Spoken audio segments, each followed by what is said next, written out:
Soy un hombre enfermo, soy un hombre rabioso, no soy atractivo. ¿Qué le hace a un hombre describirse de esa manera? Un exceso de conciencia. Nos han dicho que la conciencia es virtud. Muchas tradiciones espirituales, por no decir todas, nos dicen que cuando el ser humano desarrolla un alto nivel de conciencia, alcanza la mayor perfección de la que es capaz. Los budistas, por ejemplo, nos dicen que al elevar nuestro nivel de conciencia hasta un grado alto podemos entrar al nirvana, que es un estado en el cual hemos eliminado completamente el sufrimiento y hemos alcanzado la felicidad permanente. En la Iglesia Católica hay un estado igual, equivalente, que es la beatitud, que es el estado de felicidad permanente por vivir una vida santa. Incluso los estoicos tienen también un estado equivalente, que es la sabiduría. Para los estoicos, y no solo para los estoicos, sino para todas las tradiciones filosóficas griegas, la sabiduría no se trataba de saber muchas cosas, de haber leído muchos libros, sino que era un estado de conciencia al cual se llegaba. Y en ese estado, en el estado de la sabiduría, se experimentaba algo que los estoicos llamaban ataraxia, que es un estado de serenidad, de felicidad permanente. Sin embargo, Dostoyevsky nos dice que no, que un estado de conciencia elevado, que un exceso de conciencia es una maldición, que es una verdadera enfermedad. Así lo expresa el protagonista de su obra, Memorias del Subsuelo. Les juro, señores, que tener exceso de conciencia es una enfermedad real y completa, y para vivir una vida corriente le bastaría al hombre con tener una conciencia ordinaria, que fuera la mitad e incluso la cuarta parte de la porción que le ha tocado en suerte vivir al desarrollado hombre de nuestro desgraciado siglo XIX. En este episodio de las Notas del Aprendiz vamos a hablar acerca de la conciencia, de si un exceso de conciencia es efectivamente una maldición que nos puede arruinar la vida como se la arruinó al protagonista de la obra Memorias del Subsuelo, o si por el contrario un elevado nivel de conciencia es el camino hacia la felicidad y hacia la permanente perfección de nosotros mismos. Y más importante aún, vamos a hablar acerca de qué podemos hacer para coger el camino de la conciencia buena, es decir, la conciencia que nos permita llegar a tener la mejor vida posible. Porque, escúchame bien, tú que eres filósofo, no naciste para vivir. No. Naciste para brillar y ser feliz. Y como esto de brillar y ser feliz no solo es importante, sino que también es urgente, empecemos. Pues muy bien, en este episodio vamos a hablar entonces de esta maravillosa obra de Fyodor Dostoyevsky, Memorias del Subsuelo, que es una obra realmente corta. Miren que es una obra muy pequeña, incluso esta obra es mucho más pequeña, sino que tiene una introducción de 60 páginas, introducción que cuando estuve preparando este video, vi otros videos en YouTube y vi que una chica decía que esta introducción era maravillosa y que servía mucho. A mí me pareció malísima, la odié, no la recomiendo, pero de todas maneras es mejor que te formes tu propia idea. Así que yo la introducción de este libro la encontré muy desatinada, no me gustó para nada. Sin embargo, la obra es extraordinaria. Pero, ¿a qué se refiere con el subsuelo? ¿Qué es eso del subsuelo? Pues bien, Memorias del Subsuelo se refiere a dos estados, uno social y el otro psicológico. Resulta que la Rusia de esa época es una Rusia en la cual hay muchísimos funcionarios. En Rusia el Estado es muy grande y contrata a muchas personas. Funcionario quiere decir literalmente una persona que trabaja para el Estado. Y entonces, pues en Rusia habían muchos funcionarios y los funcionarios estaban organizados por escalas. Y cuanto más alto fuera tu rango, pues más importante eras. Y el funcionario de esta novela pues es un funcionario de bajo nivel, de un rango muy inferior, y que por lo tanto, dado que no es importante, es constantemente ignorado, como si viviera en el subsuelo. Es alguien que es irrelevante y que el resto de la sociedad no le presta atención. Entonces, en la parte social, el subsuelo es como esa marginación que hay en la sociedad rusa a estas personas que no tienen un rango destacado. Sin embargo, en la parte psicológica, el subsuelo se refiere a esa voz interior que todos tenemos, a ese fantasmita, a ese personaje que hay detrás de nuestra frente que todo el día nos está hablando y que vive ahí como en un subsuelo, como en unas tinieblas. Y esta obra lo que hace es mostrarnos lo que ocurre en el interior de la mente del protagonista. Tenemos acceso a esa conversación interior que, como vamos a ver enseguida, pues es una conversación que ocurriría en la mente de cualquiera de nosotros. Por eso, a pesar de que el protagonista de esta obra es una persona despreciable que hace cosas muy malas, pues lo que vamos a ver es que muchas de esas cosas son cosas que las pensamos nosotros, sino que simplemente no somos capaces de llevarlas a cabo. Ahora bien, esa vocecita en nuestro interior también es conocida como el ego. Y resulta que el ego, como sabemos todos, es muy vanidoso. ¿Cuál es la principal preocupación del ego? La opinión que tienen los demás acerca de nosotros mismos. Así que esa voz interior es una voz que es eminentemente vanidosa. Yo desperdiciaba mi vida pudriéndome moralmente en un rincón a causa de la vanidosa maldad del subsuelo. ¿Y por qué vanidosa maldad? Pues bien, resulta que como nuestro ego vive preocupado por la opinión que tienen los demás, cuando ese ego se siente agredido, se siente menospreciado o humillado, pues lo que empieza es a pensar en cómo desquitarse. Por ejemplo, si tú le mandas un WhatsApp a un amigo y no te lo contesta rápidamente, tu vocecita interior empieza a decir, ahora cuando me responda yo tampoco le voy a responder. Déjele y verá que claro, a mí no me va a hacer esa, yo sí no le contesto y ya verá. O, por ejemplo, si te das cuenta que unos conocidos organizaron una reunión y no te invitaron, la vocecita empieza, pues voy a hacer también yo mi propia fiesta y no los voy a invitar para humillarlos porque a mí no me dejan por fuera, a pesar de que no sean muy amigos tuyos, pero el hecho de que te hayan dejado por fuera, tu ego ya se pone furioso. Y una de las cosas que ocurre es que ese ego vive constantemente buscando las razones para sentirse ofendido, vive constantemente alerta. Y eso es lo que experimentaba el hombre del subsuelo. Yo, por ejemplo, tengo mucho amor propio. Soy tan aprensivo y suspicaz como puede hacerlo un jorobado o un enano. Y efectivamente, un jorobado o un enano, pues como se sienten diferentes, viven constantemente alerta a ver si alguien hace un comentario que los ofenda o si los apartan. Y así es nuestro ego. Vive también constantemente buscando a ver si alguien lo miró mal, si tuvieron un desprecio. Entonces vive constantemente alerta en busca de posibles humillaciones. Y como lo hemos dicho, pues ese ego también es maldadoso porque si se siente agredido inmediatamente empieza a maquinar posibles venganzas. Pero no solo eso, resulta que en nuestro interior viven muchos impulsos negativos. Nosotros en nuestro interior somos conscientes de que a veces sentimos envidia por otras personas, amigos que les está yendo bien y que supuestamente deberíamos alegrarnos por su éxito, pues muchas veces sentimos también envidia. Sabemos que muchas veces decimos mentiras innecesarias. Sabemos, por ejemplo, que a veces fantaseamos con la mujer de nuestro mejor amigo y a nuestro mejor amigo le decimos, no, la mujer de un amigo no la mira, eso es sagrado, pero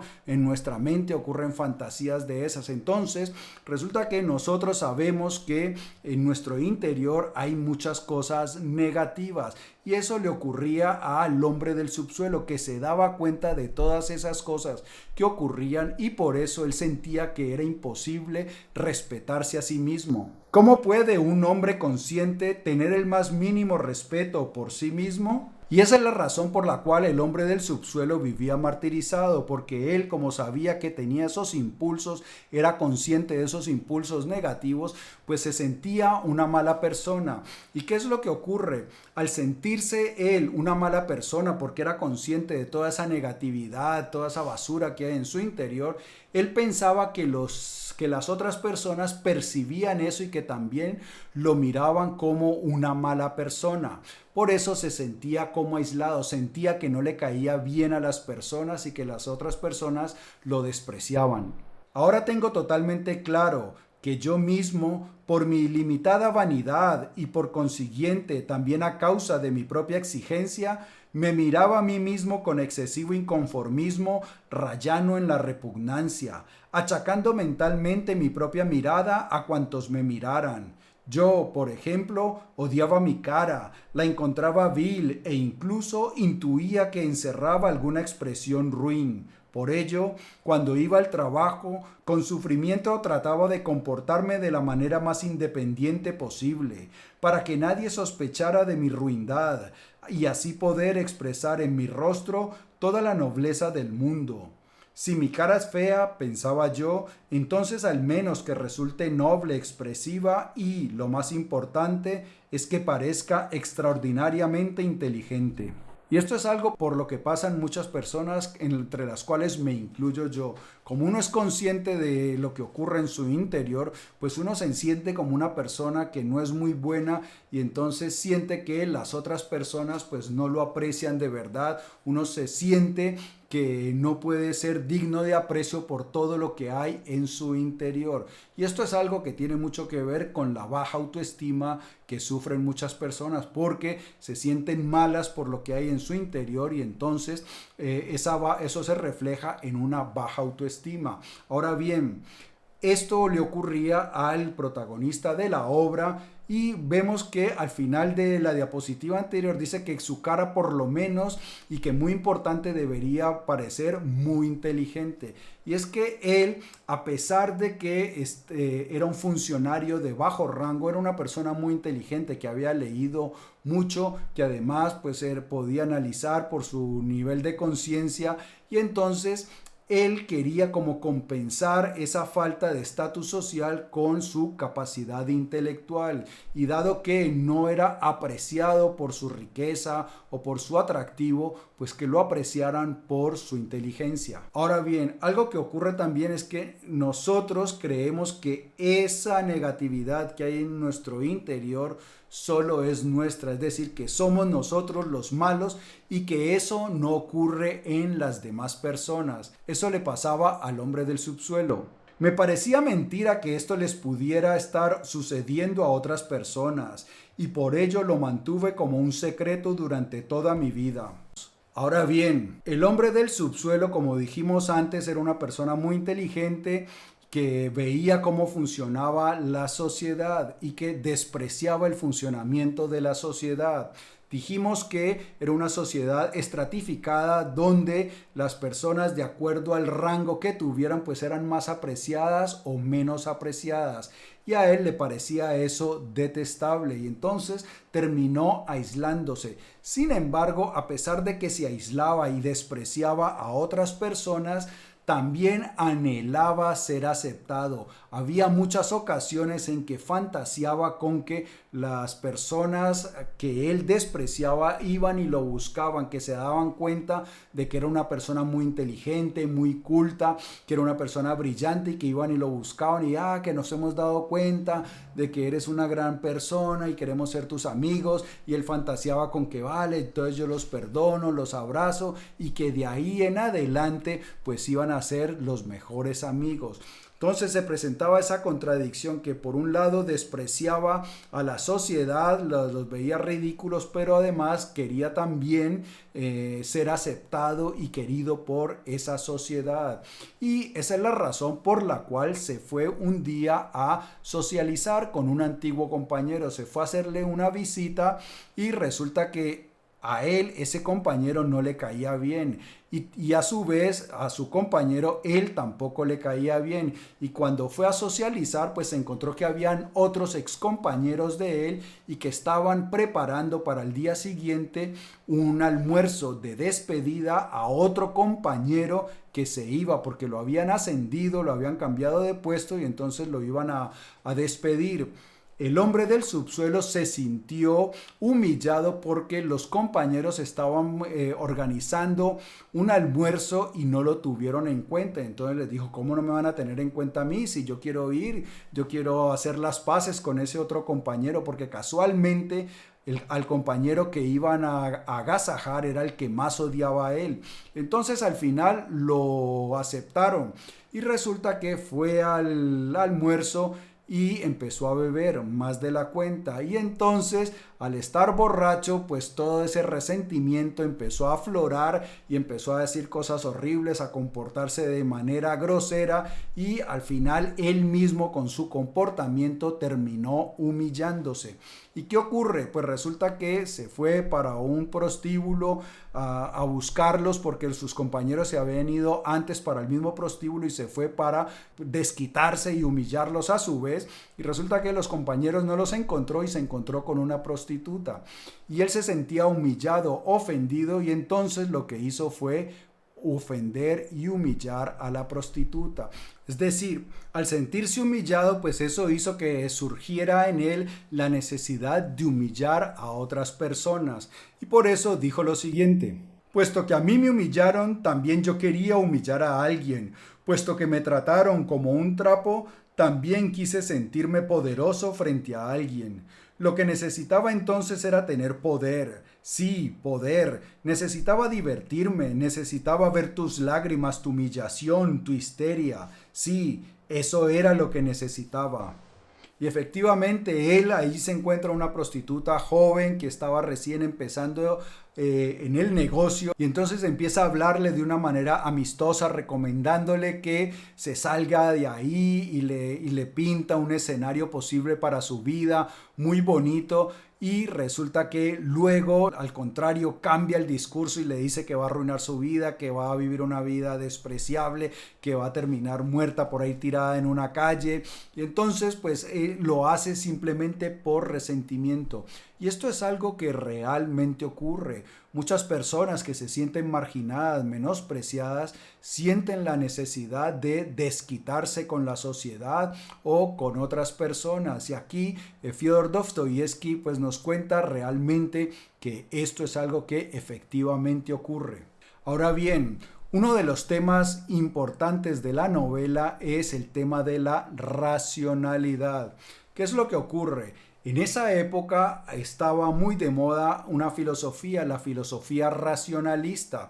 Y esa filosofía lo que decía es que el hombre actuaba de manera errada o cometía marranadas, como dice Fyodor Dostoyevsky, porque no sabía lo que le convenía, porque no sabía lo que era bueno. Que si el hombre pudiera ver con claridad qué era lo más conveniente, pues siempre iba a actuar con bondad.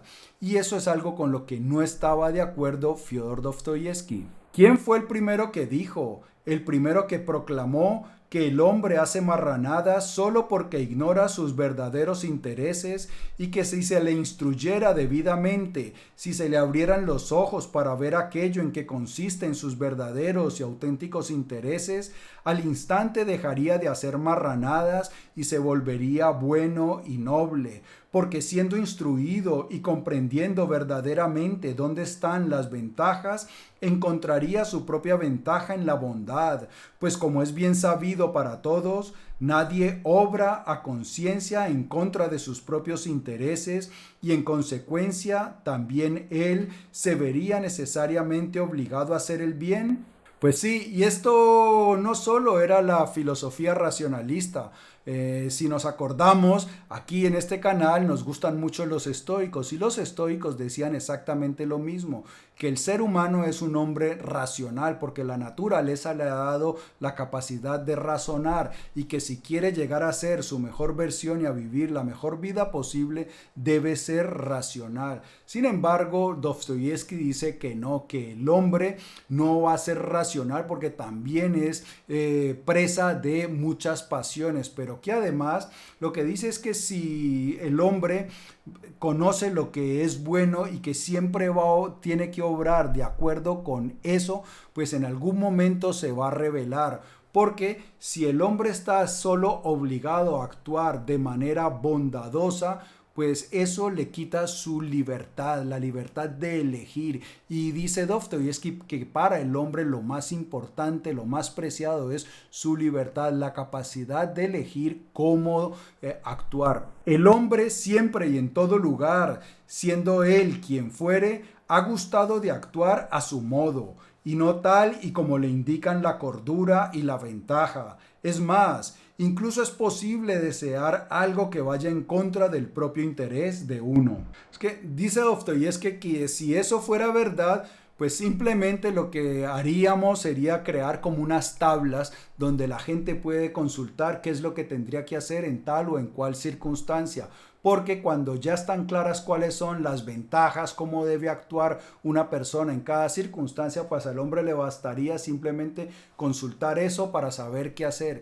Y lo que dice Dostoyevsky es que el hombre no va a renunciar a su libertad, a su libre albedrío. Y además también nos dice que la historia está plagada de ejemplos en los que podemos ver que personas que saben qué es lo bueno al final terminan obrando de manera contraria a sus intereses. Oh, ingenua y pobre criatura, ¿cuándo durante estos últimos milenios ha actuado el hombre movido únicamente por su propio interés? ¿Qué hacer con los millones de datos que testifican que la gente con conocimiento de causa, es decir, aquellos que comprendieron perfectamente en qué consistían sus verdaderos intereses, los hayan dejado en un segundo plano y se hayan precipitado por otro camino en pos del riesgo y del azar, sin que nada ni nadie les obligara a ello, como si únicamente les moviera el deseo de esquivar el camino señalado y probar terca y voluntariamente otro, más difícil y disparatado, que tenían que buscar casi entre las tinieblas? Y es que eso ocurre. Vemos, por ejemplo, que muchas veces nosotros somos conscientes de qué es lo mejor para nosotros mismos, pero obramos de manera contraria a nuestros intereses. Porque si nosotros pudiéramos siempre obrar de acuerdo a nuestros intereses, pues todos estaríamos súper bien educados porque no perderíamos tiempo en distracciones imbéciles, todos estaríamos muy delgados y en forma porque haríamos siempre ejercicio y comeríamos lo que es más adecuado para nosotros, pero resulta que esa no es nuestra experiencia. Sabemos que, aunque muchas veces conocemos qué es lo mejor, terminamos obrando de manera contraria, y eso es lo que nos dice Dostoyevsky, que el ser humano no se puede simplemente basar en la razón, porque en algún momento querrá ejercer su libertad y actuar como le plazca. Ahora bien, vamos a hablar entonces de la conciencia. ¿Será que un exceso de conciencia es una maldición como le ocurrió al hombre del subsuelo, o es una bendición como nos dicen tantas filosofías y tradiciones espirituales? Pues bien, al final lo que ocurre es que un nivel elevado de conciencia termina por convertirse en algo bueno.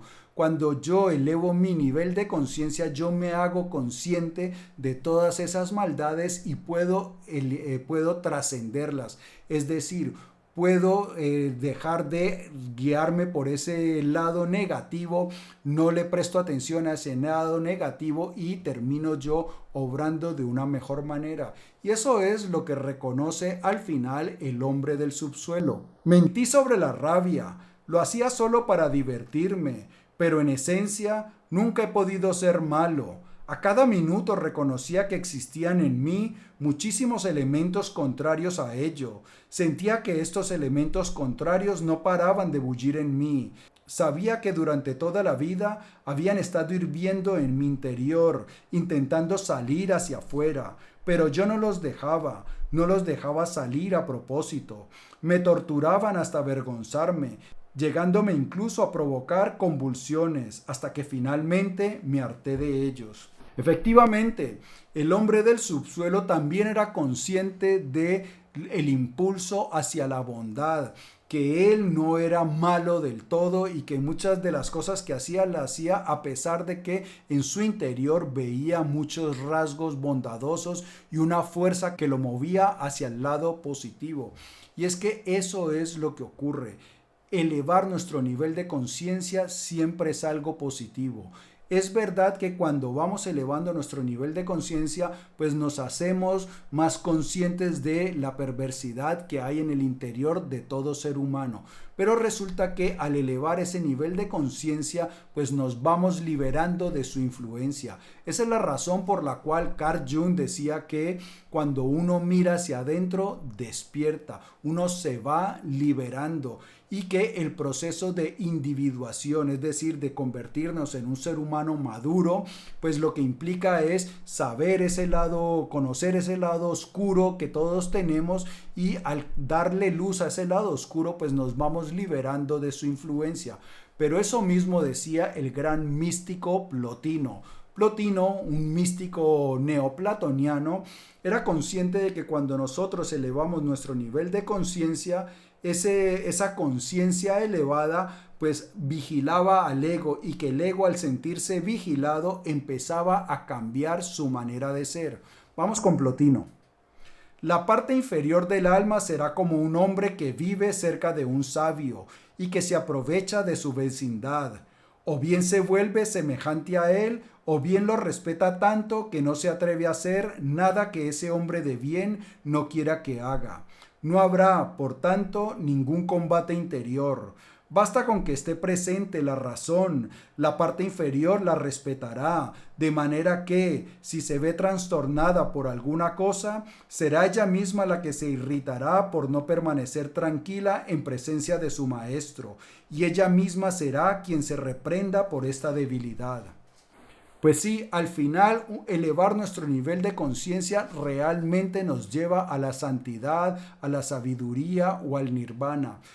Como nosotros podemos corregir esa maldad interior elevando nuestro nivel de conciencia, porque el ego, al sentirse vigilado, empieza a cambiar su manera de comportarse y entonces empieza a ser cada vez mejor persona. Ese ego maldadoso empieza a corregirse y empezamos nosotros realmente a vivir una vida mucho más tranquila y a caminar hacia la santidad, hacia el nirvana, hacia el reino de los cielos. Amigo mío y amiga mía, si este episodio te ha gustado, dale por favor dedito arriba, te invito a que lo compartas, y antes de marcharnos me gustaría que me dijeras algo. ¿Si crees tú que un nivel de conciencia elevado puede ser una maldición o una bendición?